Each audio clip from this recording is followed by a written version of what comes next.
coming to this evening's Professorial platform lecture, Kay Politowicz. Kay has worked at Chelsea for over 30 years, so there is no life before Chelsea to talk about, really. Other than Kay was born in Durham. She says she had a happy childhood, at least she doesn't remember any great trauma. She has one brother who was cleverer than her, apparently, but we'll see, he's mentioned later. She studied printed textiles at Leicester before coming to London to study at the Royal College of Art in the mid-70s. After Kay graduated, she set up a shop in Westbourne Grove. And for those of you that know Kay, you'll know she's always ahead of the times. So the shop was designed as a selling studio, and the product was flat-packed fabric products. In the mid-70s, this was quite a struggle.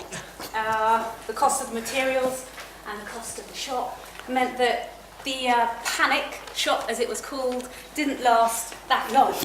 However, it was the era of the 3-day week, so it's not really surprising. I can guarantee you that at that time, Kay would not have been working a 3-day week.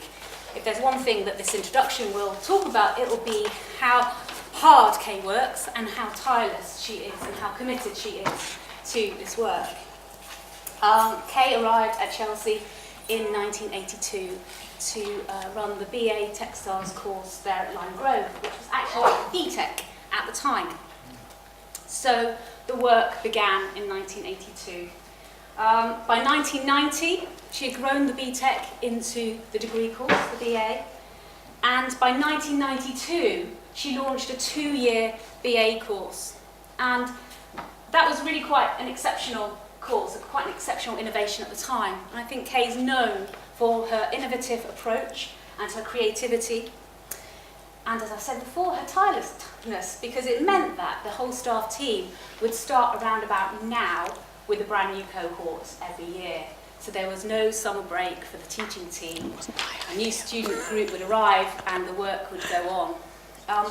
It actually lasted quite a few years. I can't remember how many. 10 years. It was hugely successful. Wasn't my idea. Produced some wonderful results and some wonderful students. Kay is loved by staff and students alike. She is highly creative. She introduced the stitch pathway and the digital pathway to complement the weave, knit and print pathways at Chelsea. We still have those 5 pathways now, and again, I think that's quite exceptional in this current era. Every time we received funding cut of some description, and the rest of us were sort of freaking out, how are we going to do this? How are we going to cope? Kay would always say, every time we've had a cut, we do better. And she'd find a way to innovate around the problem, and she was right, things got better and better. And the course, when I began teaching in '96, had 30 students a year. It has 90 now, and I don't know if you've seen a degree show recently, the standard is exceptional. So outstanding shows, brilliant venues, catwalk shows at the Museum of London or the Tate Britain. 20 years or so of exhibiting the student work at Indigo in Paris. All of these things take a huge amount of additional time, effort and love. Love is something she's given us all. She's nurtured us and mentored us as teachers, students, researchers. Extreme commitment demanded from her, and she demonstrates that herself. And in the 17 years she was my line manager, it was only recently that I realised I could actually take bank holiday Mondays off. It's not fair.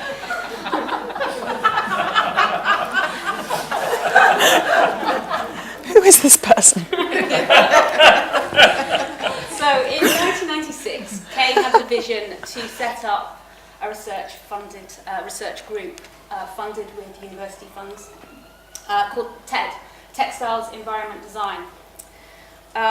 Typically visionary and ahead of her time, she realised that as teachers we needed to know more about the environmental impacts of the industry that we were training our students to go and to enter. We needed to become better practitioners ourselves and to be able to instruct and support the next generation of designers.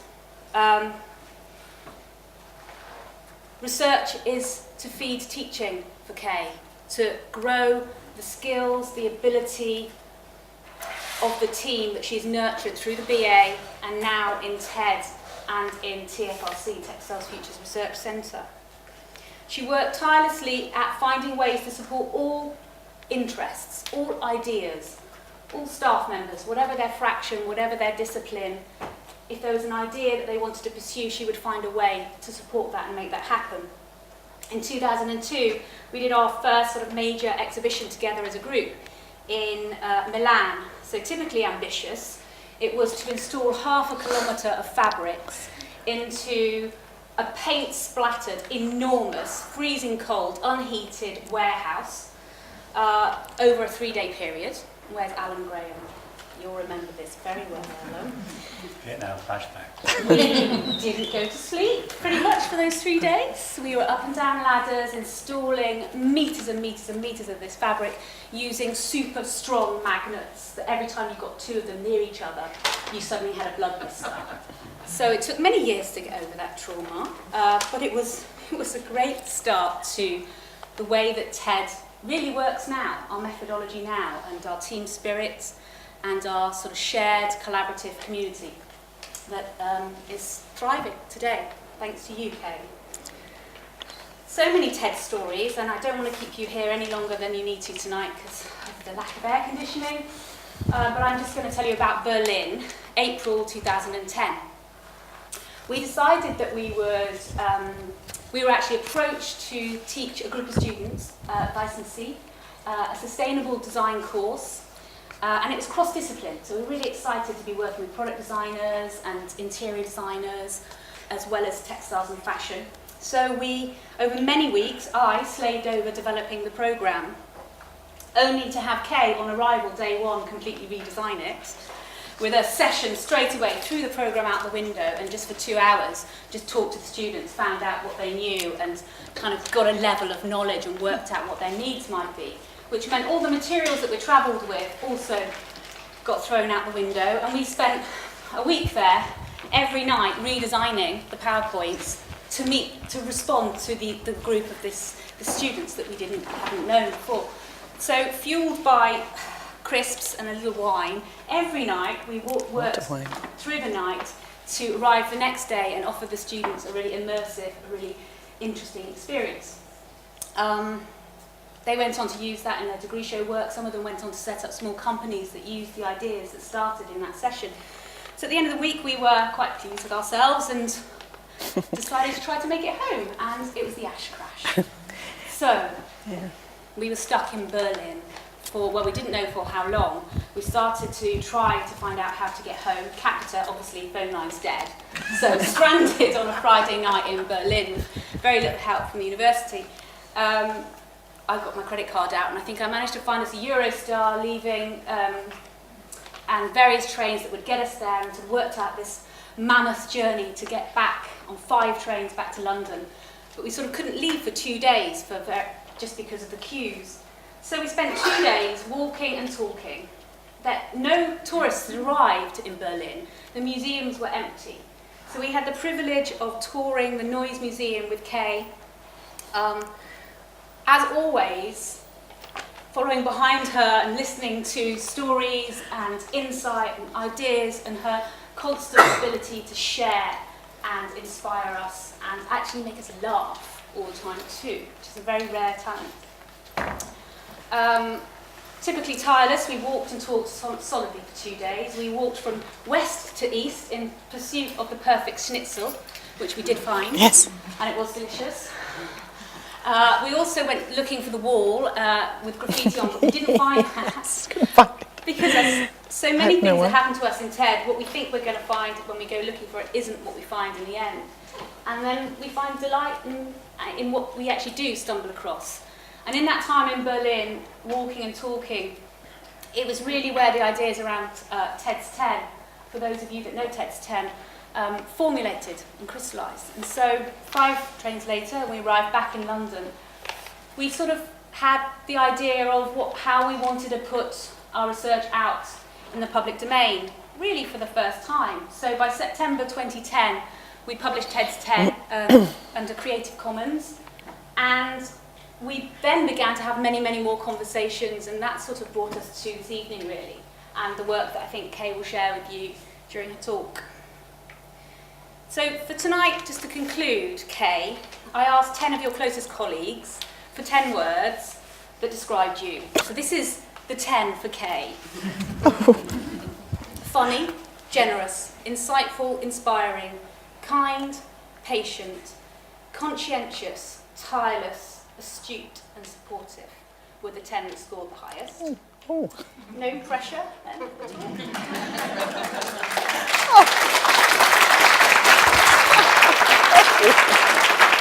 I don't know what to say now. I think I'll stay here. Oh my goodness. Wow. Well, thank you, Becky, for that whopping introduction. I'm amazed and looking round slightly to see who's actually going to do this talk, because a lot of that is, of course, due to all the people that I've worked with the whole time, not least the ones, some of whom are here this evening. Anyway, thank you all for coming. And I'd like to run through a series of ideas with you. It's very hot in here, so I'm conscious that we need to keep things moving, and I'll try to do that. The Cambridge academic Stefan Collini once announced to a friend that he was going to do a talk without any images. And the friend said, well, what will we think about when we're listening to what you're saying? So tonight I have to tell you I've got lots of images. So hopefully you'll be distracted by them and not by me. The talk is called Design Lifetimes, partly for obvious reasons Becky's outlined now, I think. So the lifetimes that I was thinking of were many. Mine, our research group, the careers of our graduates, the materials we use, the products we make, all the things that go to be part of what we're up to. A manifesto for strategic change. Well, this is the role of design in the sustainability of textile production. And that's basically the topic for this evening. So what are our textile design graduates going out to today? It's a system largely unchanged since the 1950s. A lot of them are freelance designers, some independent studios. They sell directly to companies through agents to producers. Designs are often sold speculatively. I mean, that's the standard way that textiles are sold. It astonishes other disciplines.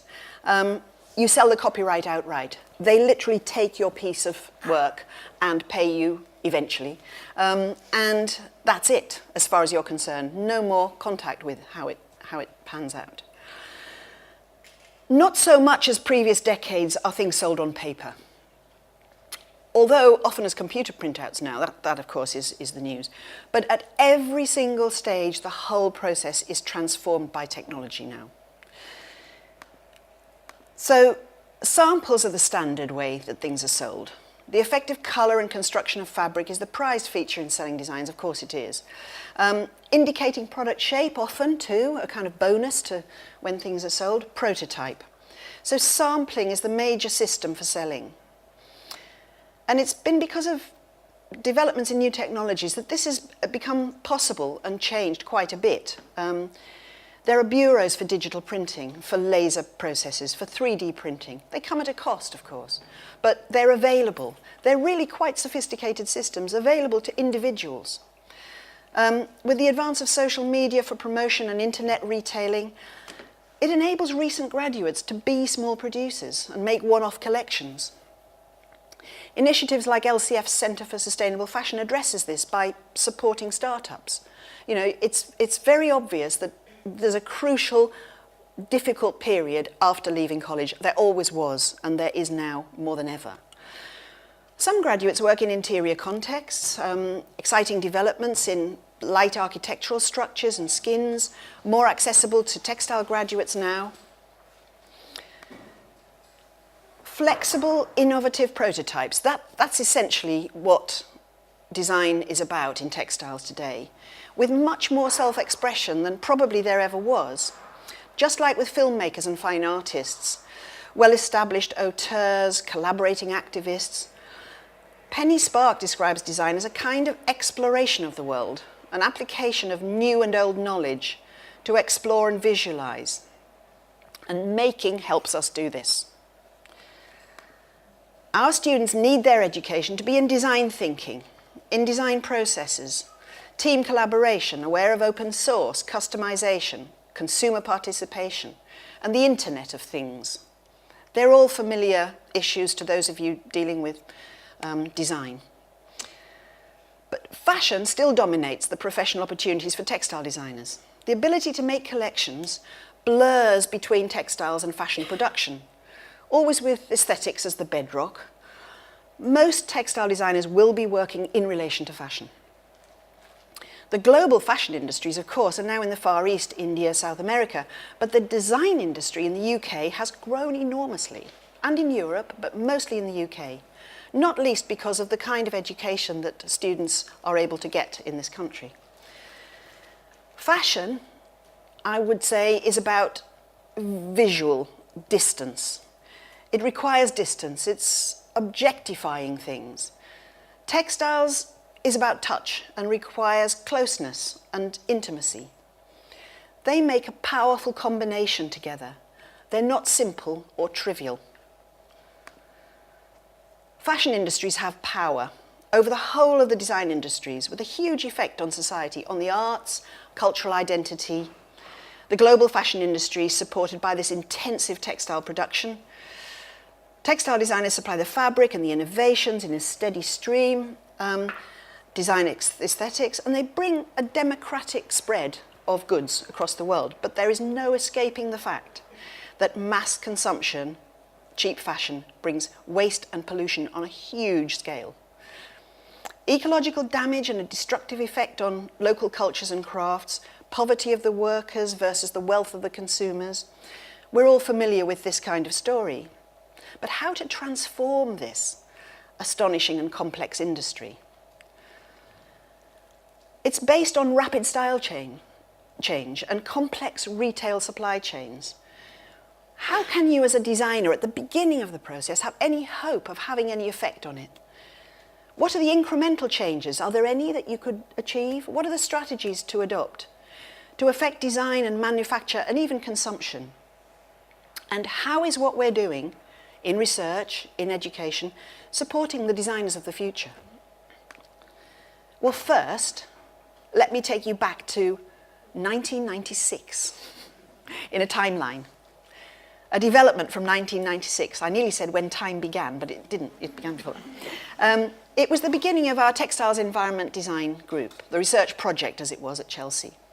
Funding for research became available. I mean, that was the message. We were aware already of the environmental damage of the industry, dimly. It wasn't very clear to us what actually was going on, but we knew things were being poured into rivers and were polluting the world. And for some years previously, we'd wanted to research and collate a body of knowledge, initially for an overview of the chain of production and the life cycle of materials. We were very focused on the material and the environment. Inspirations were Jo Healy, PhD student then at Manchester. She established TEN, a Textiles Environment Network, across the UK. Jackie Herald at Chelsea. Kate Fletcher, our first PhD student at Chelsea. And actually the year before, 1995, Graydell and Allenby had printed a text that we pinned up on the wall, which is 80% of the environmental impact of a product is determined at the design stage. Now that has to be true, even though you have no control over that impact. So we set about thinking of how we could gain some control and what may be the process we were sending out into the world and how that would work. So in red, there are a few points along the timeline that I'll reference in the talk this evening. I'm not going to take you through the whole thing, don't worry. But there are many exciting things that I'm not going to refer to and couldn't. But I'm really pleased to be able to just point up a few because it enabled me and us to think about what actually we have achieved to this point in the group and possibly towards a publication which we need to think about for next year, definitely. We've been supported along the way by the college, by UAL, now UAL funding, until the research centre TFRC. Toshio Watanabe initially, he was very instrumental in helping us get our first projects together.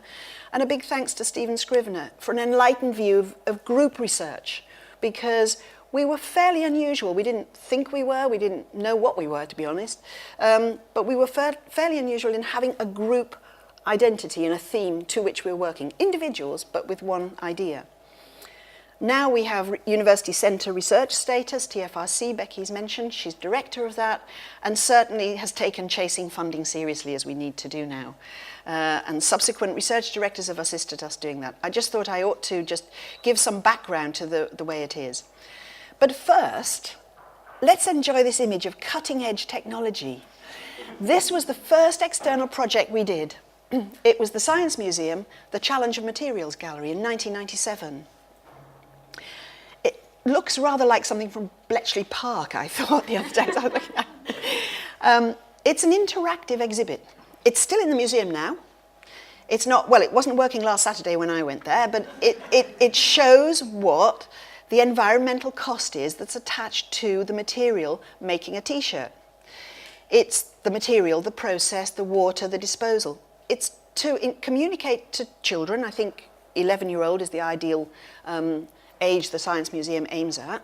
And it's to do with selecting options on a screen, being involved in it, making choices and thinking about it. It's not so far, despite the way it looks, from what we're doing now, and I'll come to that at the end, of course, but even cutting-edge technology has a lifetime.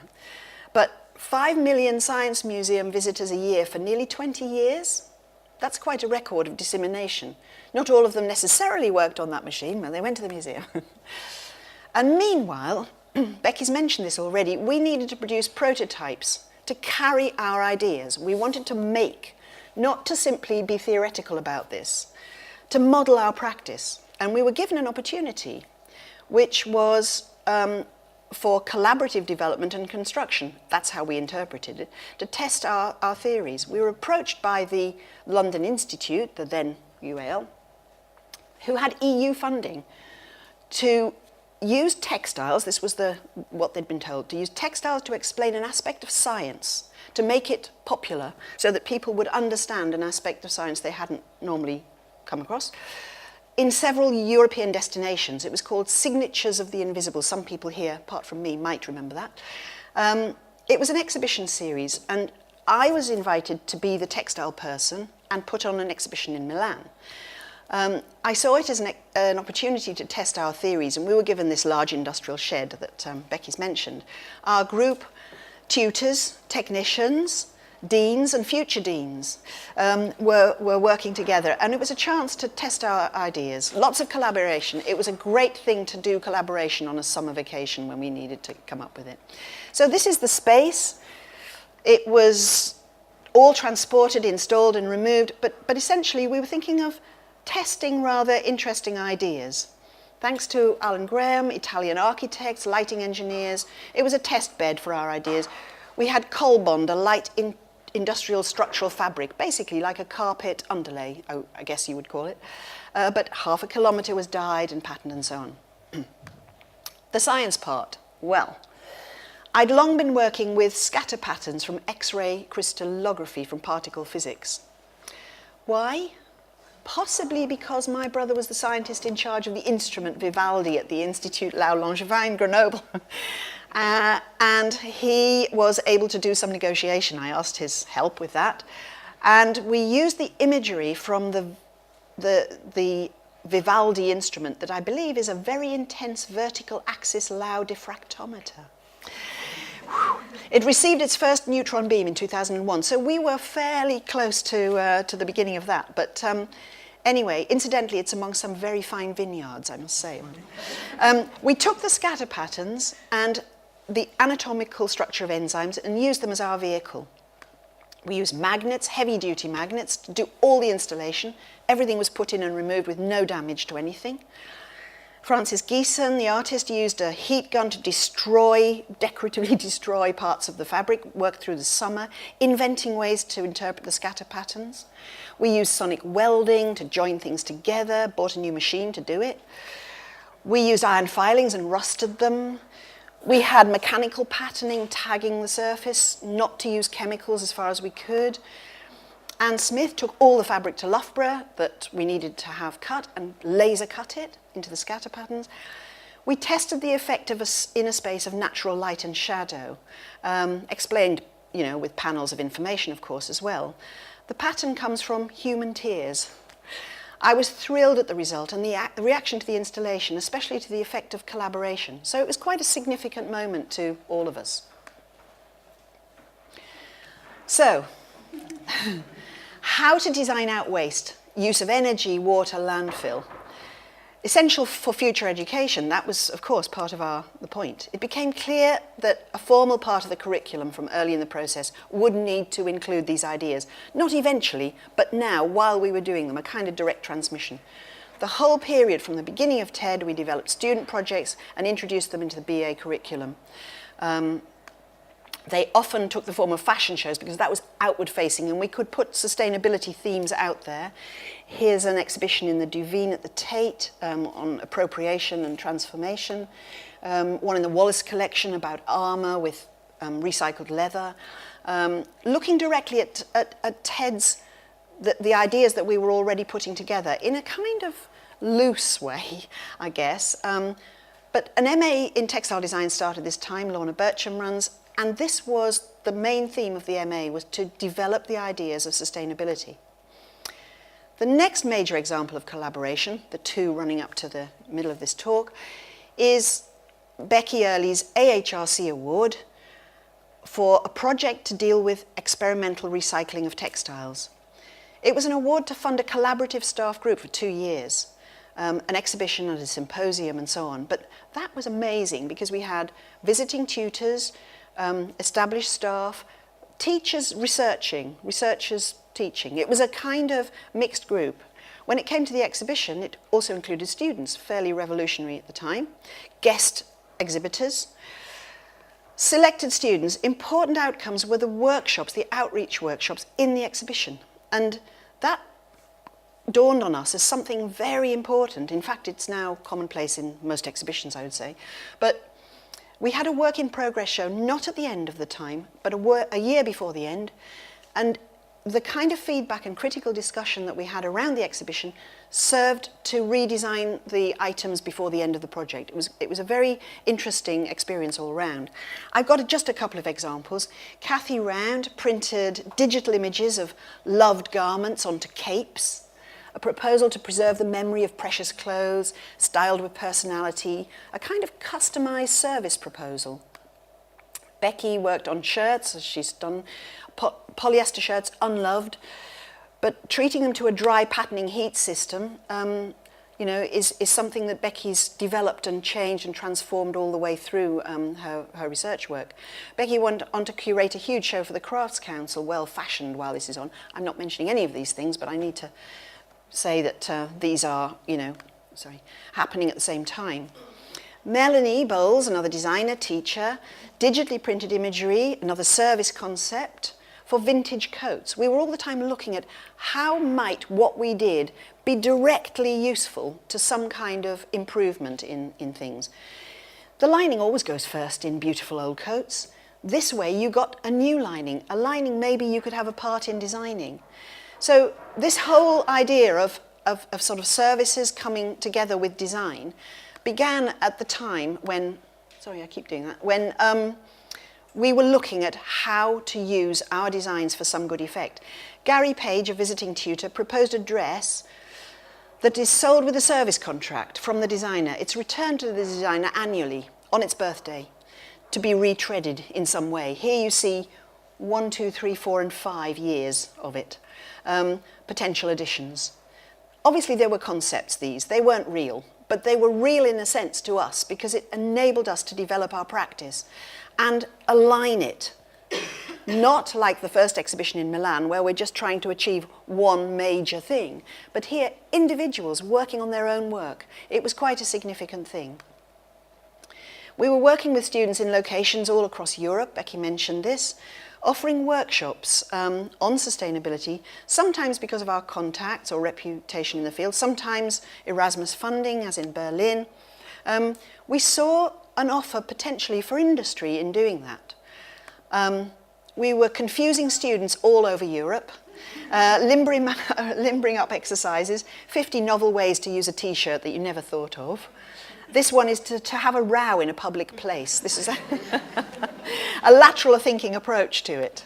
I had to put this slide in only because a Berlin student, Oscar, South American in fact, now runs a textile BA course in Costa Rica and has asked us this summer to run sustainability workshops there. These things move on and out, as we all know, but it's rather nice to be able to capture it.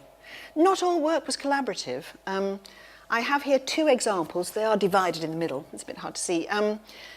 Lorna Bircham, weaver, MA course director, she was invited by the Assam regional government to work with the silk weavers, and she introduced an exhaust dyeing repeatedly into the same dye bath and eventually having clear water being an issue there. This was real. I mean, these are real things that we were able to go out and deal with, or Lorna did in this case. And on the right, Indian digital printing, linking it to traditional materials and traditional skills. This is an ongoing project with enterprise money. We see enterprise as an opportunity to fund and move on our work, our research work. So, we felt the need to get a framework to set out the collection of theories. The strategies. We called them TED's 10, there were 7, now there are 10. They were developed as a practical resource to help designers understand and navigate their way through a sustainable path. It's a tool. We think of it as a map, sometimes as a template. We use it in different ways. It can cut through rhetorical blocks and intractable problems by dividing them down into smaller issues. But actually, we often are using more than one strategy at a time. They're printed in the book you have as a fan right now, and you can look at them later if you wish, of course. But the 10 cards are used in workshops a lot, always with visual presentations, and always, in a sense, for the company that we're working with. So we're encouraging a business, say, as part of a supply chain, to be proactive and consider the whole life cycle of the thing, even though they're only dealing with one section of it. The cards have been refined through TED business workshops and through student projects and so on. So I'll run through them with just an example of each. And hopefully this won't be something too drawn out. I'm going to try and make it, of course, it is a huge issue that we've been working on for years. I'm going to reduce it down to a very small thing. First of all, design to minimize waste. It's a kind of Uber strategy, really, because it covers everything in a way. But the first, design to minimize waste. The back of each card is actually given, the back of each card is actually given a set of aim, action, example. This is what we're trying to do. This is how we might do it. And these are the people who have done something like this. So it's, in a very broad sense, a kind of guide. David Telfer, collaborator with us and a professional designer, works for COS. He's developed zero waste cutting from a lay plan. You see the fabric lay for the jacket he's wearing on the diagram there. It's absolutely no fabric lost in the process. He calculates, and he's very meticulous in his calculation, he calculates that he saved 23.2% of fabric in constructing this jacket from a usual lay plan. That's pre-consumer waste. That's the fabric that would have been put in landfill. It also has an enhanced aesthetic value. I mean, it could potentially radically revise garment shapes. It's the beginning of something really exciting that he and quite a few other people are developing, but he's particularly good. Direct panel on loom, an Indian company. Here, the garment shapes are woven completely and directly on the loom through adapted software. There is no cutting out of anything. They're made to that shape. Cyclability, how can we called it recycling for a long time, and then we thought, well, actually, it's not just recycling. It's about a cycle that we're trying to design, where we start with stuff and it can go through a kind of loop, a closed loop, or a kind of multiple version of open loops to be repurposed and reused and sometimes remade. We anticipate the end of life and design for it. An example here is one I've been working on with Sandy McLennan. It's quite out there as an idea, and yet it just uses the kind of bog standard things that we're all familiar with. Paper, but developed towards fabric for a single wearing. A concept in recycling, it has to be built into a recycling system to work. It relies on the alliances of existing industries, wet wipes, paper, fashion, recycling, medical. If they could come together, and they will eventually, you could have guilt-free fashion for some of your wardrobe. It's not the solution, but it's one of many. It maintains employment. There's no laundry. I forgot to mention that I've got several buttons pressed on the sides here, which you can read about later, but there are multiple benefits to some of these ideas. But it needs a total change of mindset towards disposable clothes. That's the biggest problem. It's not the physical production. Fish skin waste from the food industry in Chile. This is salmon skin bags. Very successful in teaching crafts. It has an ethical dimension, links to Strategy 7 therefore, but actually it's about recycling. It would have been thrown away, and it's not. It's beautiful leather. Reducing chemical impacts, designing to reduce them, not just hearing about them and having an engineer talk about them, trying to design out the chemicals. Here's a leather cut surface. It's not a chemical print, it's a leather structure. Physical patterning replaces chemical in no finishing, no coatings, no pollution at end of life as well, of course, and uses old skills for a luxury remake. Completely different. Patagonia, the royalty of sustainability in outdoor wear. In California, they've got a plant-based replacement fabric for neoprene. It's not a plant it's non-food crop. It needs no pesticides, little water. Outdoor brands are leading the way in this kind of issue. Patagonia is most impressive. If you think it's a small operation and you think, well, what is that going to save? I have to tell you, it has annual sales of $540 million. They've donated $47.5 million already to charity from the sale of products. They're activists as well. Designed to reduce energy and water. How to conserve water in the production and use of textiles. Evaluate the situation, assess the carbon footprint, and design it out was our approach. I have an example from Emma Rigby, who's an LCF PhD student. I hope he's here somewhere, maybe. Her garment collection, to do with her PhD project, is promoting low launder or no launder in the garments that she's designing. Protective clothing, make that fashionable. Encourage a worn, unwashed aesthetic. Use waxed finishes, you can re-wax things. Promote durability in a fashion context. And then for an entirely engineering solution, Daiku, a Dutch company, very recently developed, entirely water-free dyeing. No water at all, they're using CO2. It's under pressure in chambers, currently just polyester, but they've now recently awarded IKEA Venture Capital to develop it for cottons, for natural fibres as well. So the amount of water used in dyeing jeans and material worldwide is huge. If this does work and it's available to people, it's going to be a huge revolution in how things are done. Designing cleaner and better technologies. How to work with technologies to make things cleaner. Dr. Kate Goldsworthy since Monday. Her fabrics treating the surface with laser from the packaging industry to replicate a whole range of finishes that would normally be chemical. Flocking, laminating, quilting, etching, cutting, stitchless garment construction, using lasers to do all the jobs, theoretically all in one place. environmental improvement through a monomaterial. Nothing's been added to that polyester. By the way, if it sounds like I'm going on a bit about polyester, it's because it's 50% of the world's fibre. And as such, we've really got to solve that. It's a very cheap fibre, probably going to persist and grow even bigger than the natural fibres that are everywhere right now. 3D printing, additive manufacturing, in other words. This is a laser sintering technique to construct a highly complex geometrical structure. Very sophisticated, I think you'll agree.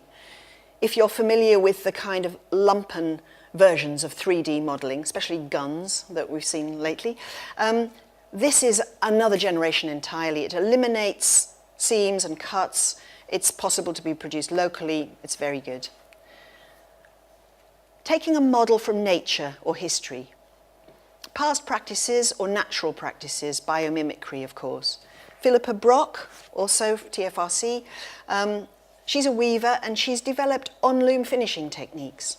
Here she's working with the Nobel Prize winner, Sir Aaron King, his structure of viruses, a scientific model she visualized in woven structures. The weave comes off the loom and springs into shape. It doesn't need anything treating it. Quickly, Velcro. It's very familiar to everyone, but recent developments have moved Velcro into the building industry with sprung steel strapping for construction.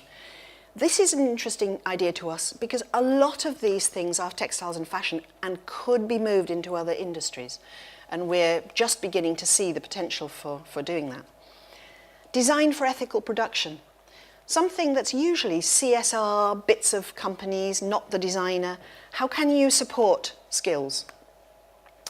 Clara Vultich, a PhD student on the Mistra project with us, Design for Change, designer as social innovator, using factory waste from the denim industry into a local community and actually getting them skilled and working with the waste and introducing some value into their lives.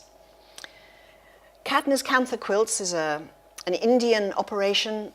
The woman who runs this was herself on the streets, living on the streets originally, but through her skills, she's introduced to abused, homeless women, women with very restricted cultural boundaries, only allowed out to collect the material and go back and stitch it, sewing skills to be more independent and engage with societies. Designed to reduce the need to consume. We don't think we can stop it. We don't want to stop it. We often get raised eyebrows if we're presenting this to companies. Well, you want to stop us selling things that we're doing. But how do you make stuff that lasts, people want to keep and cherish? Well, Melanie Bowles and Emma Newberg in the TED group have a website, The People's Print. It's inspirational. People in their own homes and people coming to workshops with them start to create. There's lots of information, it's freely given, about making prints, making clothes, customizing, getting emotional attachment and keeping stuff. Dematerializing and developing systems and services. So from our original starting point concerned with the material, we're moving right away now to not even dealing with material at all. How can we have a service that supports a product? I mentioned one earlier. Here's a shirt by Becky Early. It's a design service for retailers and consumers. A second-hand polyester shirt, upcycled through treatments, integrating low-tech and high-tech communication, put online as workshops, customizing, consumer collaboration, facilitating extended wear through designer intervention. All these kinds of things are wrapped up in the idea. A commercial offer, nudie jeans, new in Soho, repair for jeans. Take your jeans to nudie jeans and they will repair them. It's to extend life and customize. Brands are catching on to the fact that this is probably about value and not just selling. And finally, design activism. How can designers extend their effect beyond the product to work with consumers and society? Here's a second-year student with a recent project seeing work in China, children being employed in the toy industry for Toys R Us, was putting stuff onto a website, printing T-shirts, printing bags, making a kind of statement for people who benefited from it. Otto von Busch, a Swedish fashion theorist, a writer, written a book on Activism. He's layering T-shirts to make references to Scandinavian national dress, but it's about global fashion brands. I've stopped suddenly because I have an image to do with an idea rather than all the TEDS 10 that I've been showing you. So the TEDS 10 charts a journey of change, strategic change, from marginal gains in some cases to entire system change proposed. Dave Brailsford from the Olympic cycling team made an intense study of the details of the whole performance of the cyclists in 2012 Olympics. He got them to wash their hands obsessively, not to get infections, not to shake hands, to take pillows on tour, like the Royal Ballet people do. They went over the line first. They won, they said, because they had 1% gain all the way through. Well, we can introduce marginal gains in the fashion industry. I mean, you can get huge savings like the zero waste cutting, but it's still not enough to save us. We need systemic change. Business as usual isn't feasible. Proposing radically new structures, can designers have a part in that? We had an exhibition in America with our TED curation skills, our work and visitors to us who we commissioned to put together work for VF Corporation. Now, Vanity Fair Corporation is the biggest outdoor clothing consortium in the world. I mean, their brands are Timberland, North Face, Lee, Eastpak, you know, the brands. We were commissioned to curate a responsible living section to show them what future ideas might be possible.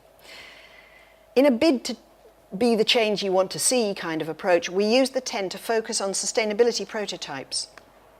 We had packaging solutions. We invited Christopher Rayburn, who already had worked with Virgin balloons into menswear, Sean Sampson, needle punch, joining up ends of rolls of old fabric. Philippa Brock worked on double and triple cloth weaves so that your denims would wear to another layer, and that would be attractive, keep the sweet spot for longer. A fine artist, Will Shannon, had a system of dipping trainers into, on a bench, he made a bench, into latex to repair. He did that in Timberland. He did it in the show as well. Well, that's all very well, but what about the whole system change? Well, we were invited to be part of a massive Swedish government project, MISTRA, the Foundation for Strategic Environmental Research. They decided to make fashion, future fashion, a target for research. It should be sustainable and it should be profitable. A well-known combination that is not easy to achieve. But the brief is to effect systemic change in the fashion industry. We're in that project now. We have 4 years and a further 4 years to follow it. Here's the consortium. I won't go into details, but we're across disciplines. Political scientists from Malmo, social scientists from Copenhagen Business School, fibre scientists and engineers. We're the design project in the consortium. We have partners, some of the logos there. The giant H&M is the big partner that we're dealing with. And we're going into H&M, design teams, Becky principally leading the way, first lecturing their design teams in Sweden, in Stockholm. There are 750 designers in there. Sorry? 1,500, okay. Well, there are a lot of designers in their operation in Stockholm. And with one group of them, the Conscious Collection team, we're currently underway with a long-term endeavour, but initially, design tools developed to embed sustainability into the way they work and the way they design. We're working with our consortium team collaborators. We're doing workshops with them. We're doing workshops for ourselves. We're working with students. One of the issues with this project is to embed it in Swedish education, so we're working in Stockholm to look at that.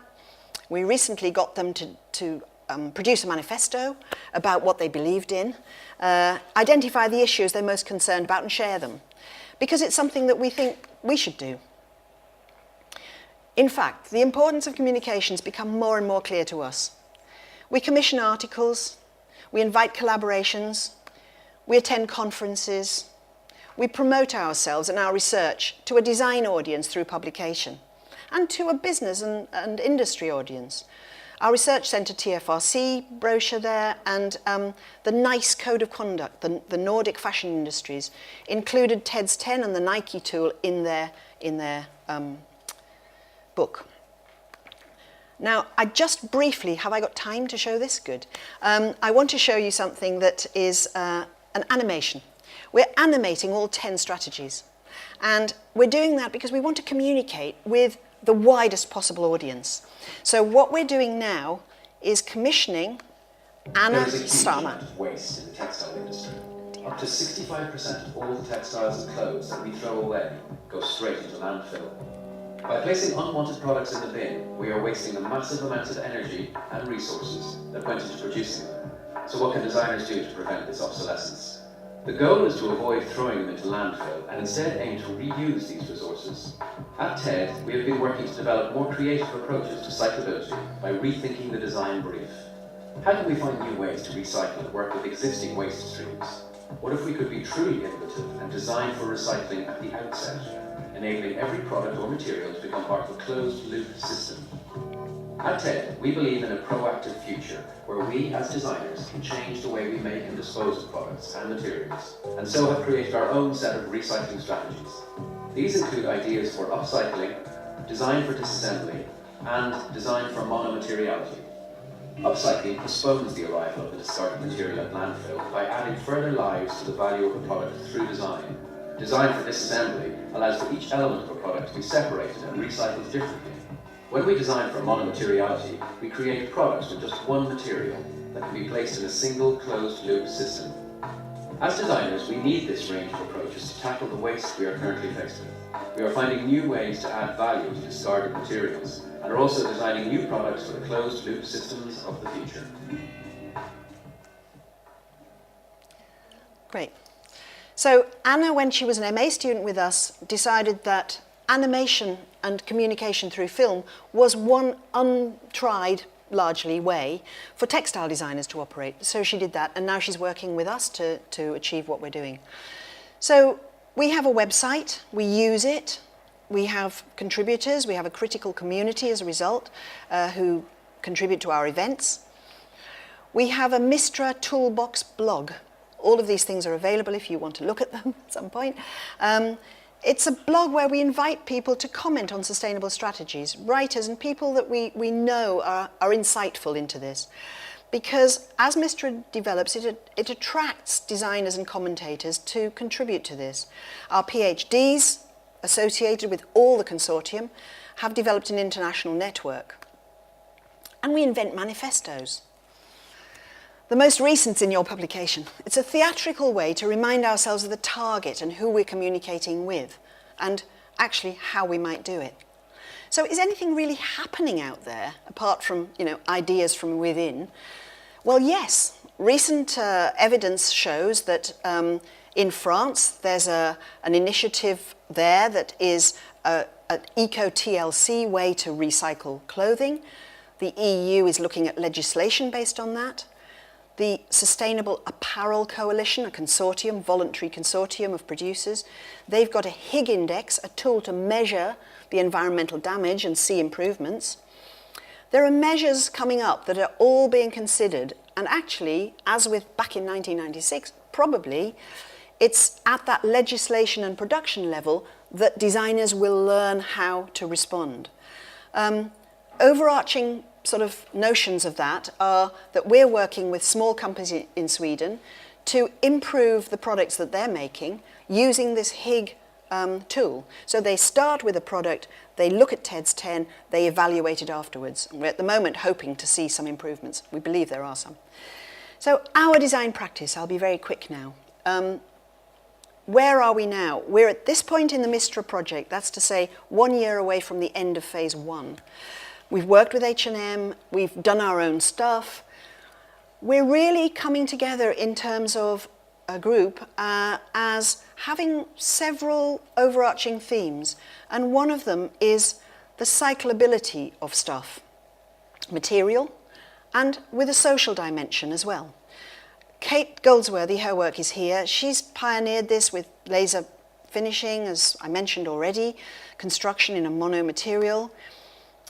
The diagram of the cycle looks like this with a repolymerization phase. You're actually going back to the original gloop with this polyester. I'm sure that's not the technical term, Kate. But of course, there's an energy cost in processing. All this has to be, there's nothing without a cost. But think of the landfill saving. As polyester is the most common fabric in the world, we're in need of a solution. Sandy McLennan and I are looking at non-wovens still, now developing into biopolymers as part of the mix.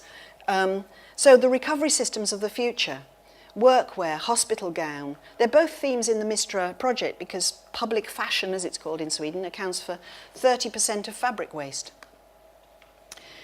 That's the diagram that we have. I won't dwell on it. Becky has worked again with her shirts, with polyester shirts, with moving it forward. There's now an online connection to non-designers, creative decisions, guided by the designer, uncovers visions of how people can turn undesirable into desirable things. Encourages twice upcycle lifetimes, looping the products directly back into their own wardrobes. Here's the cycle as it stands. But the real value is in social interaction because they're collaborating, they're online, they're working on things that they would never have done before. Clara Voltich, our PhD student, she's looking at social enterprise and factory production, I mentioned already. The factory waste is diverted to local groups and then it comes back into the main systems. If you look carefully, you see a small circle at manufacture within the social band there. It's difficult because there is no way to show a cycle that includes the social rather than the material. But we are looking at a collection of people to assist and collaborate with.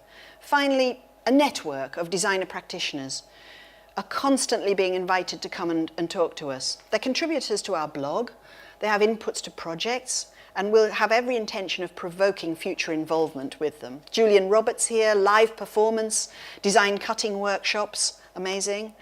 Timo Rissanen, Finnish social activist, blogger. Cara Piazza, a graduate from Chelsea, now living in New York. She's set up a system for dyeing garments from waste from restaurants in New York. She's looking at the food restaurants are throwing out. So it's kind of seasonal dyeing as well. But it's couture, it's all to order. And Simon Park, a microbiologist, we're talking to him about the scientific imagery he wants to share with us. And our colleagues at TFRC, we're all looking up amazed at the, at the exhibition last week in Paris, Carol Collette's exhibition at the EDF Foundation Gallery, an exhibition of living technology. We share, we collaborate. We have a new young group. We've got PhD students, research assistants. They're the future of our research community. And that's us. The challenge is still to shift the mindsets of those who currently think of products as income, i.e. to be consumed. And we want to encourage people to think of them as capital, to be kept and to be grown. And the students, well, their optimism and energy carries us with them. I still love the qualities of textiles. It's where I began, it's where I still am. It's the main thing. Whatever is going on, it has to be the aesthetics and the behavior of the textile that's important. Do I believe design can influence sustainability? I do now. Having had the privilege of working with enthusiasts, teachers, practitioners, graduates, and the power of sharing ideas, when you share an idea, it comes back to you sharper, better, stronger. I now realize design is not so much a plan to solve a problem, but more of a hunch than a clear vision. Much of it's making sense of what comes along when you're looking somewhere else. And design research has been no different. Thank you.